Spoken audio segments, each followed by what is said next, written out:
चांगल्या लोकांना मिळणारा मान कधी कमी होत नाही. शुद्ध सोन्याचे 100 तुकडे केले तरीही त्याची किंमत कमी होत नाही. चुकणं ही प्रकृती, मान्य करणे ही संस्कृती आणि सुधारणा करणं ही प्रगती आहे.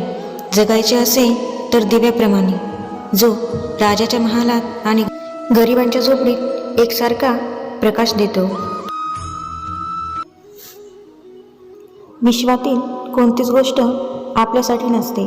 समुद्र स्वतः पाणी नाही पित, झाड स्वतः कधी स्वतःचं फळ नाही खात, सूर्य स्वतःसाठी सृष्टीचं पोषण नाही करत, फूल आपल्या स्वतःसाठी सुगंध नाही पसरवत, कारण इतरांसाठी जगणं हेच खरं जीवन आहे. विहिरीत जाणारी बादली झुकते तेव्हा पाणी भरून येते, तसे जीवनात काही मिळवायचे असेल तर निश्चितच नम्र, लीन असावे लागते. विहीर खणत असताना काठावर बसणाऱ्या लोकांचे लक्ष विहिरीतील दगडांकडे नसतं, तर त्या दगडांमध्येही कुठंतरी पाणी दिसतंय का हेच ते पाहत असतात. आपल्या आयुष्यात येणाऱ्या माणसांचं निरीक्षण करताना त्यांच्यातील वाईट गोष्टींऐवजी चांगले गुण शोधण्याचा प्रयत्न करा. नक्कीच चांगल्या गोष्टीसुद्धा सापडतील. आयुष्य खूप सुंदर आहे. पाण्याच्या माठाला विचारले की, बाबा तू इतका थंड कसा राहतो? माठाने अगदी मार्मिक उत्तर दिले, ज्याला माहीत आहे की ज्याचा भूतकाळ माती व भविष्यकाळही मातीच आहे, तो कशावर गर्व करणार? माणसाने सुद्धा जर हेच लक्षात ठेवले तर आयुष्य खूप सुंदर जगू शकाल. जर तुमच्या कमाईचा हिशोब तुम्ही ठेवत असाल तर तुम्ही अजून यशस्वी नाही झाला आहात. जेव्हा दुसरे लोक तुमच्या कमाईचा हिशोब ठेवायला सुरुवात करतील तेव्हा तुम्ही यशस्वी झाला असे समजा. व्हिडिओ आवडत असल्यास लाईक, शेअर, सबस्क्राईब नक्की करा.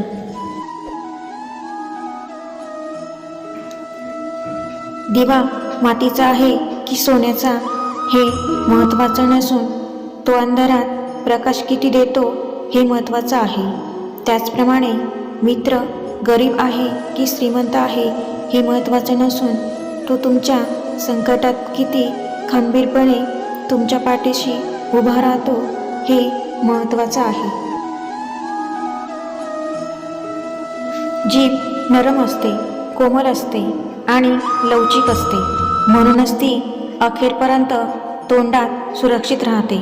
याउलट दात कठोर असतात, तीक्ष्ण असतात, धारदार असतात, म्हणूनच त्यांच्यापैकी एकही अखेरपर्यंत तोंडात शिल्लक राहत नाही.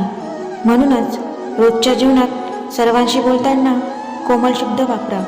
कठोर शब्दांनी माणसं दुरावतात. नम्र राहा आणि लवचिक बना. तुम्ही आयुष्यात नेहमीच यशस्वी व्हाल.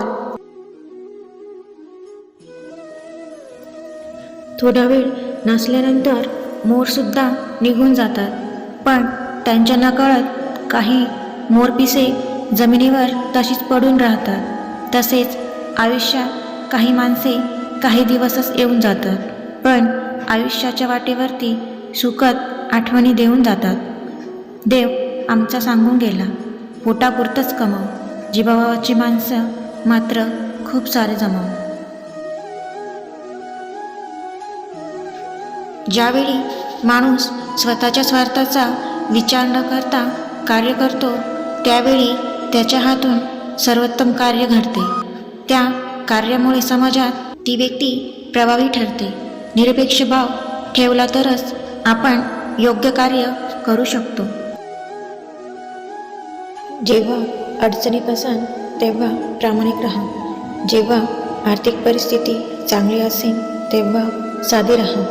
जेव्हा एखादं पद किंवा अधिकार असेल तेव्हा विनयशील राहा.